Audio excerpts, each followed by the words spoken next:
नमस्कार, आप देख रहे हैं नवचेतना टाइम्स और आपके साथ मैं हूं नेहा सिंह।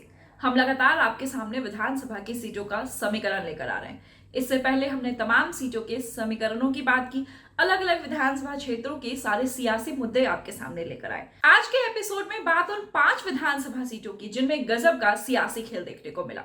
ऐसा हम इसलिए कह रहे हैं क्योंकि चिराग पासवान की लोक जनशक्ति पार्टी ने जिन 5 विधानसभा सीटों पर अपना दावा जताया है, उन पर जनता दल यूनाइटेड यानी जदयू ने अपने उम्मीदवारों को टिकट दे दिया है।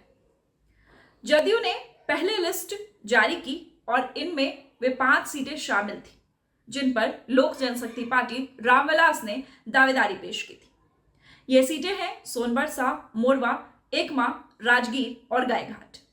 सबसे पहले हम इस वीडियो में बात करेंगे सोनबरसा सीट की। जदयू ने सोनबरसा से सिटिंग विधायक और राज्य सरकार में मंत्री रत्नेश सदा को टिकट दे दिया। जनता दल यूनाइटेड के विधायक और समर्थक सीएम आवास पहुंच गए थे। उन्होंने ऐसी शंका जताई थी कि उनका टिकट कट सकता है। रत्नेश सदा तो इंटरव्यू के दौरान भावुक भी हो गए थे। बिहार के सहरसा जिले में स्थित सोनबरसा विधानसभा क्षेत्र, यह अनुसूचित जाति के लिए आरक्षित है। यह मधेपुरा लोकसभा सीट का हिस्सा है। यह क्षेत्र सोनबरसा, पतरघट और बनमा इटहरी प्रखंडों को मिलाकर बना है। सोनबरसा नाम की उत्पत्ति सोना यानी खुशी और वर्षा यानी बारिश से मानी जाती है, यानी एक ऐसी धरती जहां खुशी की बारिश होती है। सोनबरसा का इतिहास गहराई लिए हुए है। यह क्षेत्र कभी अंगुत्र राज्य का हिस्सा था जो प्रसिद्ध वैशाली महाजनपद के उत्तरी छोर के समीप था। अंगराज के पतन के बाद मगध का विस्तार हुआ और मौर्यकालीन स्तंभ यहाँ की ऐतिहासिक विरासत के गवाह बन गए। इस जगह के बारे में मान्यता है कि यह महाभारत काल में पांडवों के अज्ञातवास के दौरान उनके मार्ग में आया था। क्षेत्र की भूमि समतल, उपजाऊ और दोमट किस्म की है, जो साल में 3 फसलें चक्रों के लिए उपयुक्त है। मुख्य फसलें धान और गेहूं हैं, जबकि आम, केला, अमरूद के बागान भी यहाँ प्रचुर मात्रा में। हालांकि क्षेत्र की खुशहाली अस्थायी है। कोसी नदी, जिसे बिहार का शोक कहा जाता है, हर साल इस क्षेत्र में बाढ़ भी लाती है। हर साल औसतन 10 से 15 लोग डूबने से यहाँ पर जान भी गंवाते हैं। बाढ़ के साथ बीमारियां भी आती है और चिकित्सा सुविधाओं की काफी कमी है। बच्चों पर यह काफी भारी पड़ती है। सोनबरसा विधानसभा क्षेत्र 1951 में अस्तित्व में आया और अब तक 17 विधानसभा चुनाव देख चुका है। 2008 में परिमिशन आयोग की सिफारिशों के बाद 2010 में इसे अनुसूचित जाति के लिए आरक्षित कर दिया गया। कांग्रेस ने यहां 4 बार जीत दर्ज की है, जबकि निर्दलीय, राजद और जदयू ने 3 बार यहां से जीत दर्ज की है। जनता दल को 2 बार सफलता मिली और संयुक्त समाजवादी पार्टी व लोक दल को एक बार। जदयू की पकड़ केवल विधानसभा तक ही सीमित नहीं रही है। 2009 से अब तक हर लोकसभा चुनाव में सिवाय 2015 के जदयू को ही इस विधानसभा क्षेत्र में बढ़त मिली है और जदयू ने ही यहां से जीत हासिल की है। 2024 में पार्टी ने यहां 38,000 करीब वोट से जीत दर्ज की थी। अब बात मोरवा सीट की। जदयू ने मोरवा से विद्यासागर निषाद को टिकट दे दिया। मोरवा विधानसभा क्षेत्र बिहार के समस्तीपुर जिले में आता है। यह उजियारपुर लोकसभा क्षेत्र का हिस्सा है। यह एक सामान्य सीट है जहां के वर्तमान विधायक रणविजय साहू हैं। 2020 के विधानसभा चुनाव में उन्होंने जदयू के विद्यासागर निषाद को 10,000 से ज्यादा वोटों से पराजित किया था।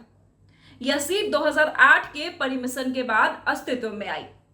2010 में पहली बार चुनाव हुआ जिसमें जदयू को जीत मिली। वैद्यनाथ सैनी ने आरजेडी के अशोक सिंह को हराकर नवगठित मोरवा सीट पर कब्जा जमाया। उसके बाद 2015 में विद्यासागर निषाद यहां के विधायक बन गए, लेकिन 2020 में राजद कैंडिडेट रणविजय साहू ने बाजी पलट दी। यह इलाका उपजाऊ गंगा के मैदान में आता है, जबकि बूढ़ी गंगक नदी लगभग 32 किलोमीटर इससे दूर बहती है। मोरवा की अर्थव्यवस्था मुख्य रूप से कृषि पर ही आधारित है। यहाँ चावल, गेहूं, मक्का और दालों की खेती होती है। कुल छोटे स्तर के उद्योग हैं जो मुख्यतः कृषि उपकरणों के निर्माण और खाद्य प्रसंस्करण जैसे बेकरी, खाद्य तेल और तंबाकू से जुड़े हैं। बावजूद इन सब के मोरवा की चिंताजनक स्थिति है। यहाँ की केवल 29.7% जनसंख्या ही कार्यरत है, यानी 70% से अधिक लोगों को नियमित रोजगार अब तक नहीं मिल पाया है। मोरवा क्षेत्र में व्याप्त गरीबी, बेरोजगारी और विकास की कमी चुनावी मुद्दों के रूप में उभर कर आती है, लेकिन बिहार के अन्य हिस्सों की तरह ही यहां भी जातिगत समीकरण इन प्रमुख मुद्दों को पीछे छोड़ देती है। एलजेपी की उपस्थिति ने 2020 में मोरवा समेत 25 सीटों पर जदयू को हार का सामना करवाया था। एलजेपी ने मुख्यमंत्री नीतीश कुमार के खिलाफ नाराजगी के चलते एनडीए से अलग होकर 134 सीटों पर अपना उम्मीदवार खड़ा कर दिया था, जिसके बाद जदयू को भी काफी नुकसान झेलना पड़ा था। हालांकि एलजेपी सिर्फ एक ही सीट जीत पाई, उसने जदयू को काफी नुकसान पहुंचाया। 2020 में आरजेडी ने जदयू को 10,671 वोटों से हरा दिया था। मोरवा क्षेत्र में व्याप्त गरीबी, बेरोजगारी और विकास की कमी चुनावी मुद्दों के रूप में उभर सकती है, लेकिन बिहार के अन्य हिस्सों की तरह ही यहां भी जातिगत समीकरण इन प्रमुख मुद्दों को पीछे छोड़ देते हैं। इस चुनाव में जाति के अलावा एक महत्वपूर्ण कारक विचलित मतदाता हो सकते हैं। 2020 में कुल 40.56% मतदाताओं ने मतदान ही नहीं किया। यदि 2025 में भी मतदान प्रतिशत में मामूली बदलाव होता है तो इसका सीधा असर नतीजों पर भी पड़ सकता है, क्योंकि यहाँ एनडीए और विपक्षी गठबंधन के बीच कांटे की टक्कर देखने को मिल रही है। अब बात एकमा विधानसभा सीट की। जदयू ने एकमा से धूमल सिंह को टिकट दिया है।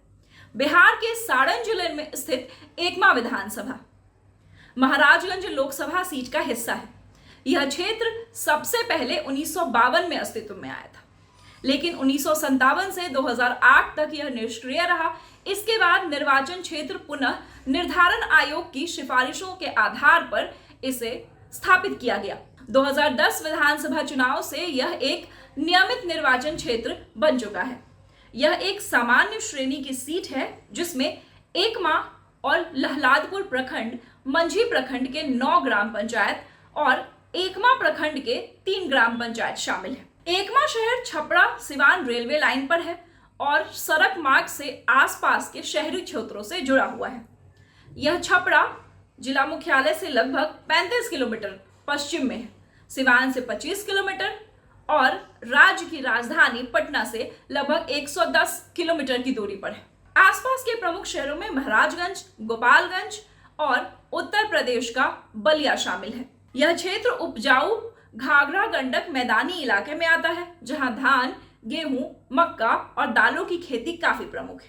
क्षेत्र में कुल छोटे चावल मिल और ईंट भट्टे मौजूद हैं, लेकिन उद्योगों का अभाव रोजगार के विकल्पों को समाप्त करता है। एकमा क्षेत्र में इसके पुनर्जन्म के बाद 3 विधानसभा चुनाव हो चुके हैं। 1952 में यह सीट कांग्रेस ने जीती थी, जबकि 2010 और 15 में जदयू को जीत मिली।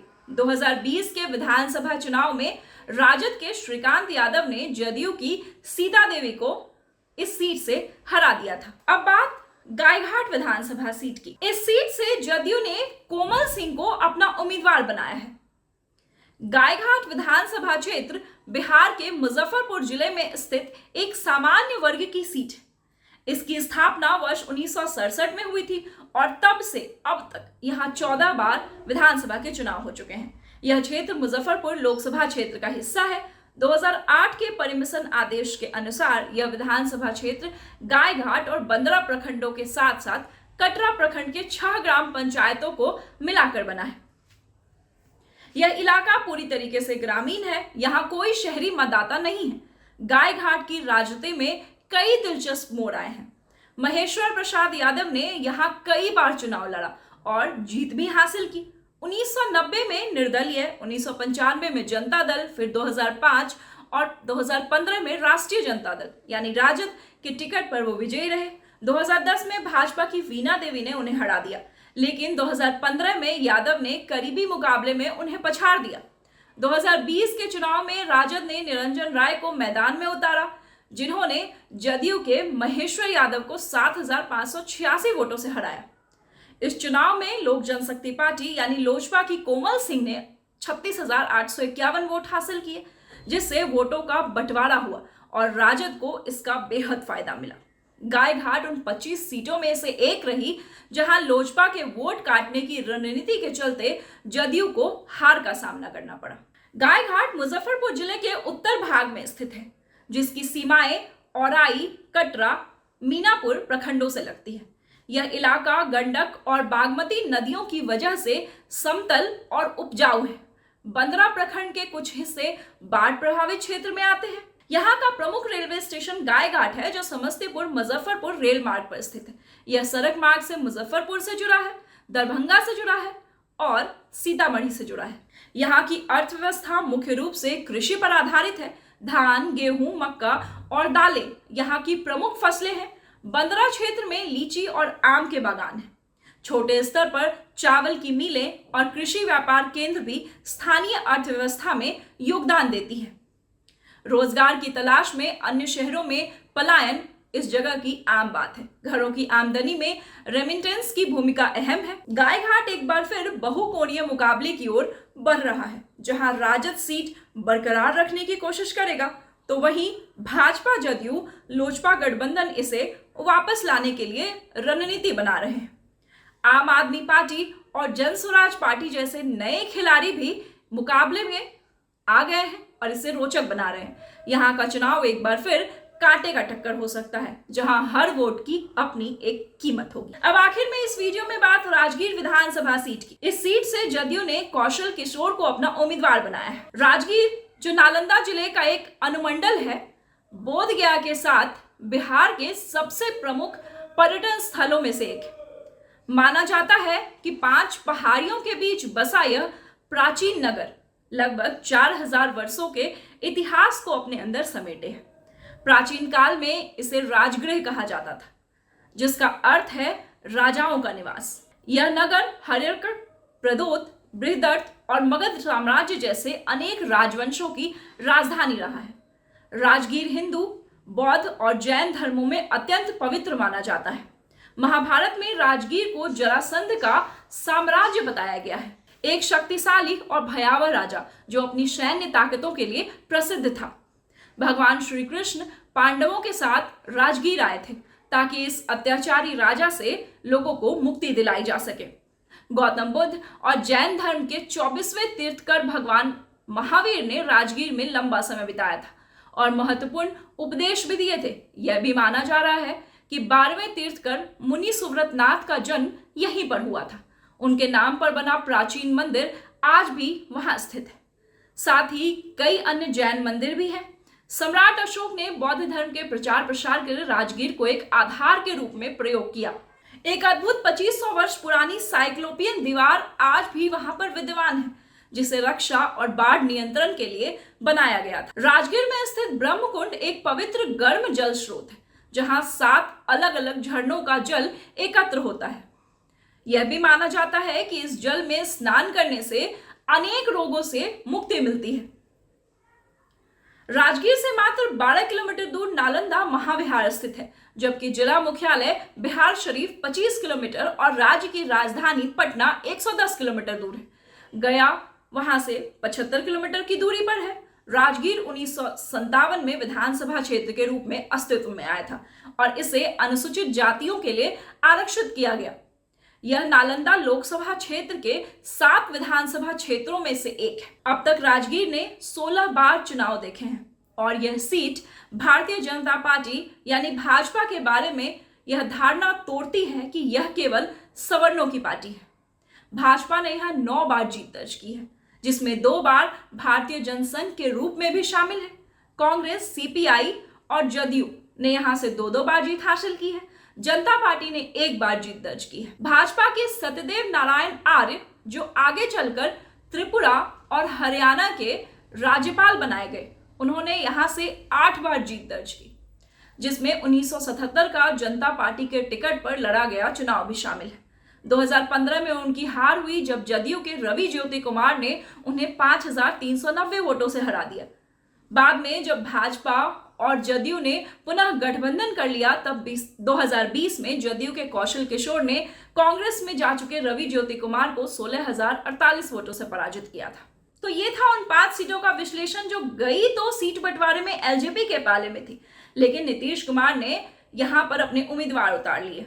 अब देखना यह दिलचस्प होगा कि चिराग पासवान अपनी लोक जनशक्ति पार्टी की लिस्ट में इन 5 सीटों पर अपने उम्मीदवार उतारते हैं या फिर नहीं। अगर चिराग भी इन सीटों पर अपने उम्मीदवार उतार देते हैं तो फिर यह एनडीए के अंदर एक बड़े घमासान का रूप ले सकता है और पिछली बार की तरह ही जदयू को काफी बड़ा नुकसान भी पहुंचा सकता है। आप इन सीटों के विश्लेषण पर और बिहार की मौजूदा चुनावी स्थिति पर कुछ कहना चाहते हैं, हमें कमेंट में जरूर बताएं। विशेष विश्लेषण के लिए और विधानसभा सीटों के समीकरण के लिए देखते रहें नवचेतना टाइम्स। नमस्कार।